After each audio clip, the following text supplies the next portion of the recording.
اللحظات الصعبة تغلبت على الخوف، فقد اخترت الصحافة كي أكون قريبة من الإنسان. ليس سهلاً ربما أن أغير الواقع، لكنني على الأقل كنت قادرة على إيصال ذلك الصوت إلى العالم. أنا شيرين أبو عقلة.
To those of you here in the audience in Oslo and to those of you watching at home, thank you for joining us for this conversation.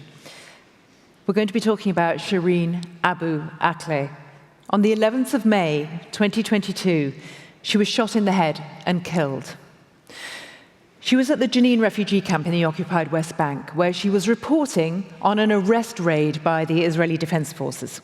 Her group were clearly identifiable as journalists. She was wearing the blue vest with press written in big letters. There was no warning shot. In brief, Israeli forces said they had not fired at Abu Akleh. A number of independent investigations, including the UN High Commission for Human Rights, concluded they did. Israeli forces then said that firing at her was accidental. Investigative journalists have called it a targeted Israeli killing. Israeli police officers then attacked pallbearers at Shireen's funeral. It was violence condemned by the group of 15 Christian churches of the Holy Land as a severe violation of international norms. The US Department of Justice, the FBI, opened an investigation into her killing, and its results are still awaited. Those are the facts in brief. Independent journalist Dalia Hatuqa was a close friend and colleague of Shireen Abu Akleh. Like her, she's Palestinian American.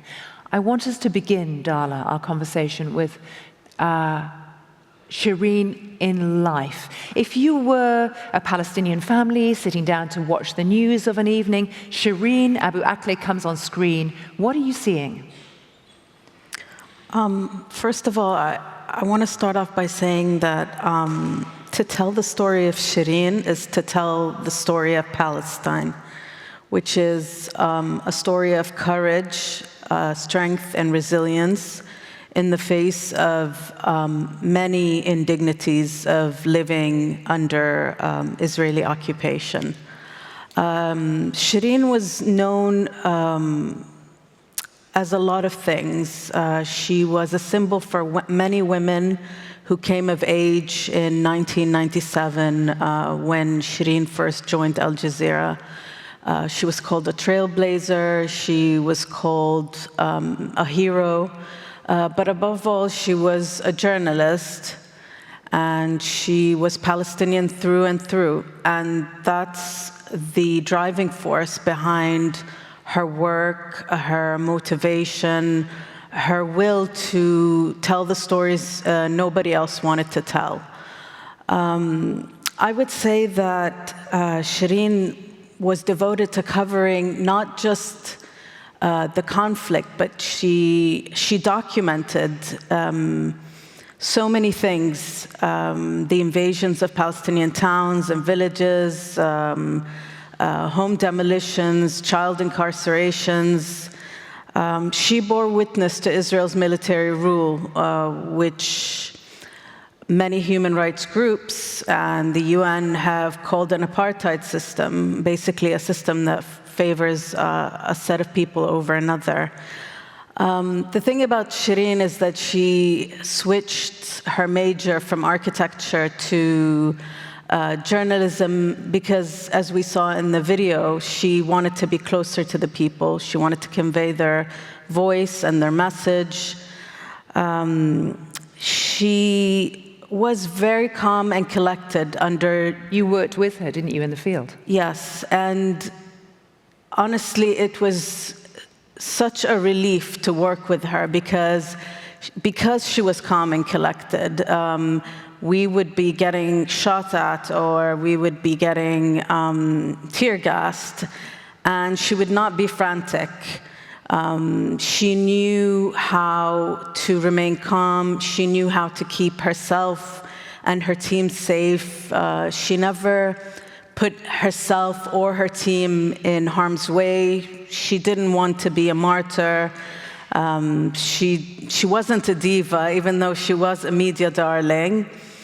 But, you know, she knew the West Bank like the back of her hand, the alleyways, the refugee camps, the towns and the cities.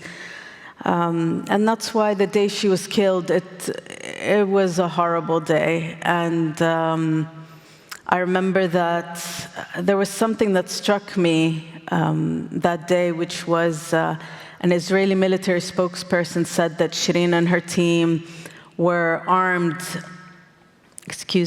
with cameras.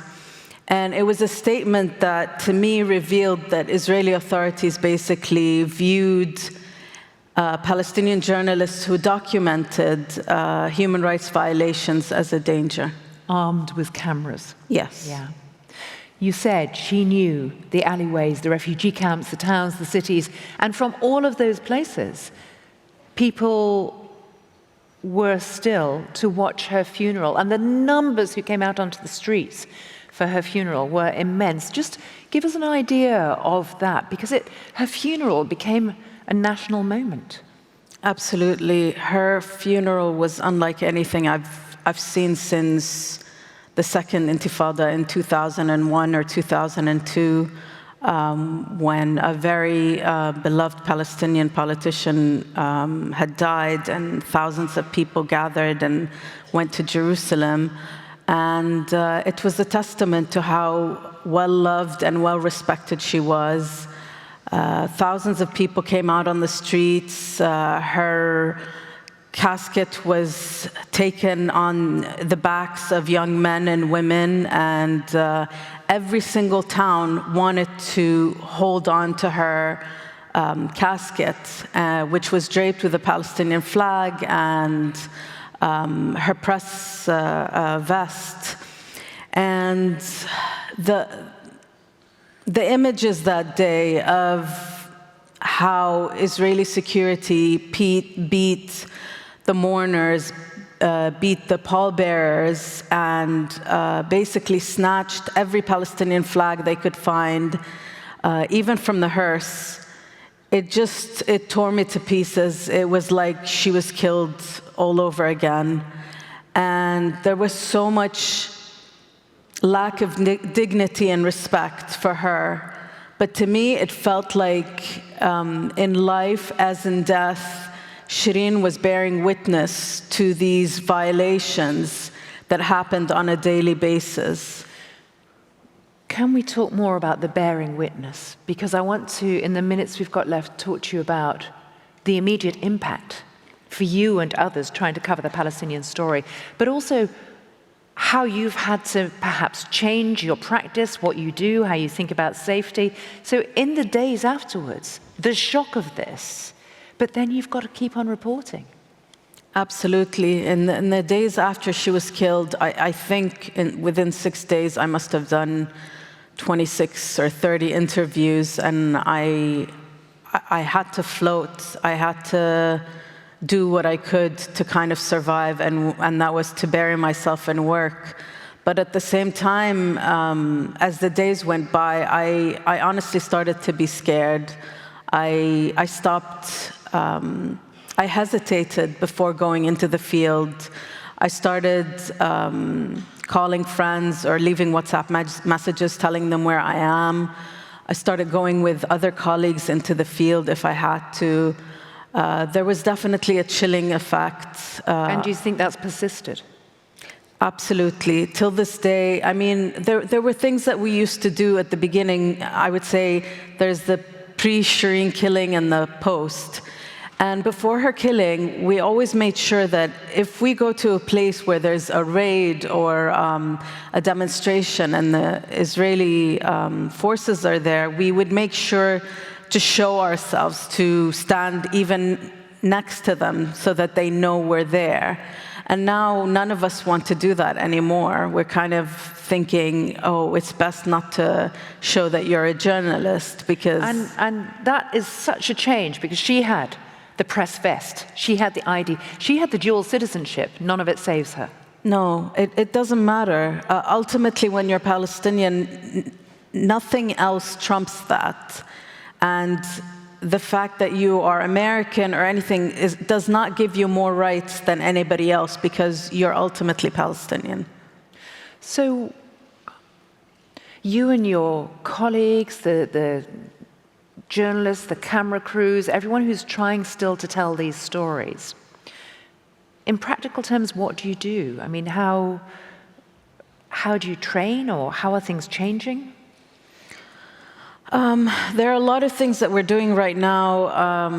We're trying to basically regroup, do some training, first aid, do some other kinds of training to kind of improve our situation in the field. But I mean, to be honest with you, ultimately, in the back of our minds, we're thinking, okay, I have my flak jacket on, I have my, the press written all over it, I've got my helmet, but Shireen was killed by a bullet that went through the few centimeters between where her vest was and where her helmet was.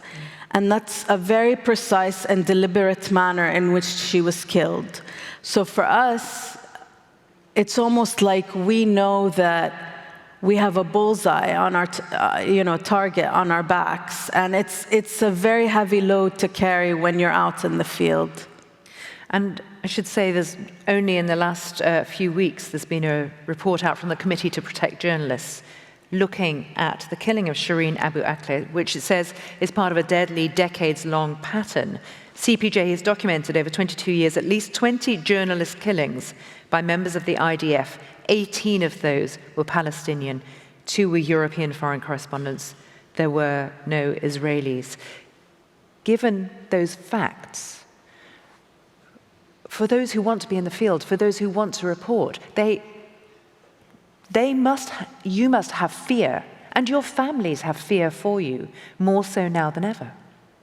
Absolutely. I mean, even before this, I would never dare to go out the house without telling my mom where I was going. But now it's a matter of life and death. You tell everybody you know. You ensure you have a tribe, basically, so, a tribe of journalists that have your back. You never go alone. You don't go after dark. And yet, in the current journalism industry, more and more of us are freelancers. It's hard to have someone to have your back. Absolutely. I mean, I'm a freelancer, and as an independent journalist, I get many emails from my editors being like, listen, if you want to do this out of Ramallah in the West Bank, which tends to be more calm or calmer than other cities, then we totally understand because we can't protect you. And if you then take the decision, well, today it's too dangerous, too risky to go, what does that end up doing to the narrative, to the story that the rest of us get to see and hear? Honestly, the narrative is mostly dictated by whatever the IDF spokesperson is saying, because ultimately that is the first the first person that speaks up about any incident. And then when you get there, when you get to the incident, things are different. The person who was killed is long gone, taken away. Sometimes bodies are snatched and they're not given back to their loved ones. And so there's very little you can do. You can go speak to the families, obviously, but sometimes there's fear in the families as well, especially if their homes are about to be demolished, or if the parents are taken, or any of that sort. So the chilling effect also has a ripple effect as well. So not just on us, but on the families, on the community. It's a difficult situation to work in. It calls perhaps for even more bravery from people like these, citizens who want to stand up, who want to witness when they see that wrong is being done. And that's difficult, isn't it? But citizen journalism, I suppose, is part of where we are as well. Yeah, absolutely. Like in the West Bank now, you see a rise in citizen journalism because, everybody has, or a lot of people have smartphones. And so because we can't be there everywhere, sometimes you see these videos that pop up on social media of people who have documented atrocities, basically. And that's both important, but at the same time, it's also scary for these people because they are subjected to a lot of pressure from Israeli authorities. They are hounded, they're asked to turn over whatever footage they have. It could be anything. And so even citizen journalists have an issue with dealing with such a situation. A lot has changed. The death of Shireen had such an impact. I just want to give you a final word about what it's appropriate for us to remember about her. So it's hard to overstate just how well-loved Shireen was, not just in the Middle East, but all over the world. How much she meant to a lot of people, to us as friends and family. We miss her infectious laugh, her wit, her kindness, her inspiring work. But I think that to honor her is for us to continue, basically, and to keep demanding justice and accountability, not just from the soldier, but also from the system that killed her. Dalia Hatuqa, thank you for joining me. Thank you. Thank you.